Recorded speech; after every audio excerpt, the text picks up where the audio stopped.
Sawona Mzansi, welcome to it. As Hollywood Best once again brings you Game On. I am Sizwe Mabena in the company of two goal-scoring machines in their day. Firstly, Uche Kasana will be joining us later on in the program to talk about all things local, and there's so much to talk about in the beautifully South African game. But we start off abroad with another goal-scoring machine. That, of course, is Shane McGregor, and interesting times out in England, especially at the top of the table. Let's talk about it. The big result from Saturday last week, Arsenal away to Bournemouth. What was your prediction last week, and did you foresee a 2-0 scoreline in favour of Bournemouth? Didn't foresee that for sure. When you look at that game, you don't expect to have a sending off so early in the game. 30 minutes in, sending off. I thought it was a little bit harsh, to be honest, but at the end of the day, it's the law. Good send off. Arsenal, the one thing that's worrying me about them now is the discipline. Yeah, I was going to mention the discipline. That's 3 games now that they've had players sent off, so that for me is a big worry, that the discipline's not there. I was quite happy, to be very honest, because not just did Arsenal drop points, but they lose their centre-back for this coming weekend. So I'm happy. Big loss for them. And of course now 4 points off the top of the table. Tell you what, there was interesting times out in London, one London side losing and Arsenal away from home. But Tottenham and West Ham, 4-1 win in favour of Tottenham. Is this their biggest statement of the season so far? Yeah, that is a statement. But, they've welcomed back a couple of players. Song was back in, 1 or 2 more.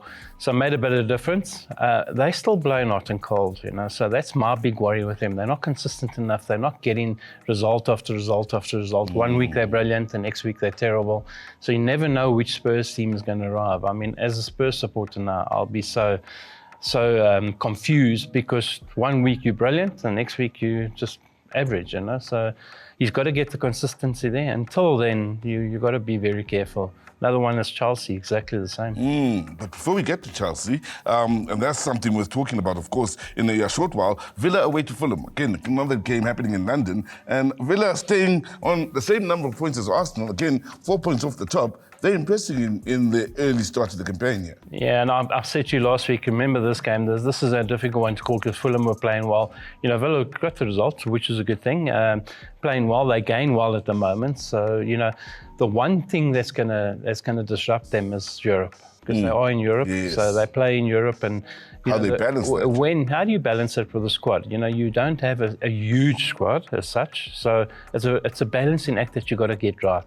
If you remember the last time they played in Europe, they got beaten on the week, or they drew on the weekend, a very dull draw. So it's just little things you got to be very careful of. But they're impressive this year again. Up there. Still there, we saw that last season, and they've taken off where they were left off last season. Big games over the weekend. City, 2-1, grinding the result against Wolves, keeping up, staying right thereabouts with Liverpool. Liverpool still leading the lot with another grinded result, 2-1 against Chelsea. Yeah, 96-minute for Man City. Yeah, John Stones again, and they had a look at it, but allowed it. And then Liverpool ground that result 2-1. It's the interesting thing about Liverpool this season, that's the first game they've played against one of the top 9 the whole year. I'm not sure if you know that. So they've only played against lower teams. So for me, that was a game that you had to be very careful of. They got the result. As I say, Chelsea very much up and down. But Liverpool are like that now. Grinding out results. I watched them midweek against Leipzig, getting there, doing the job. That's a good sign for me. The players seem to settle under slots. So, what can we say? Forward motion, let's go.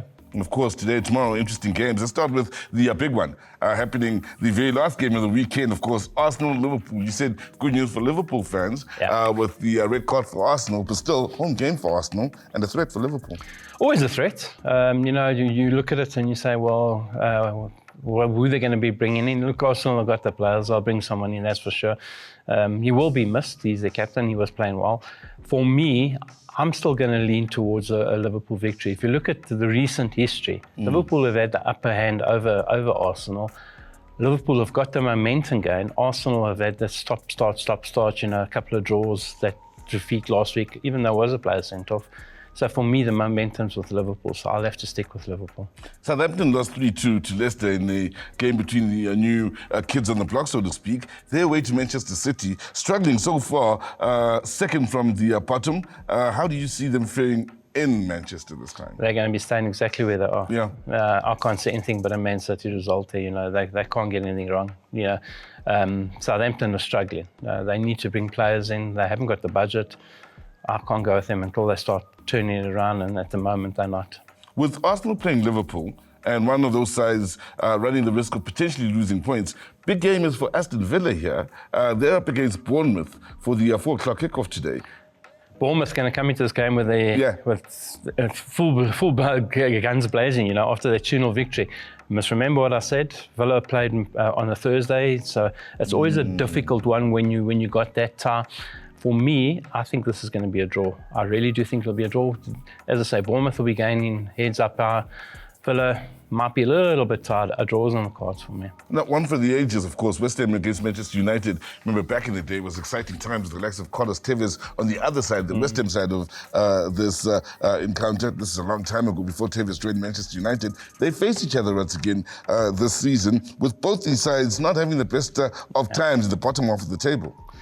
If Man United solve their defensive woes, they should win the game. If when you're relying on a 37, 38-year-old to come in and shore up your defence, it's a bit of a worry for me.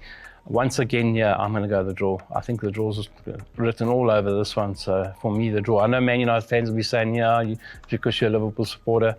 But until they are firing on all cylinders and they've fixed up their backline, I can't be with them.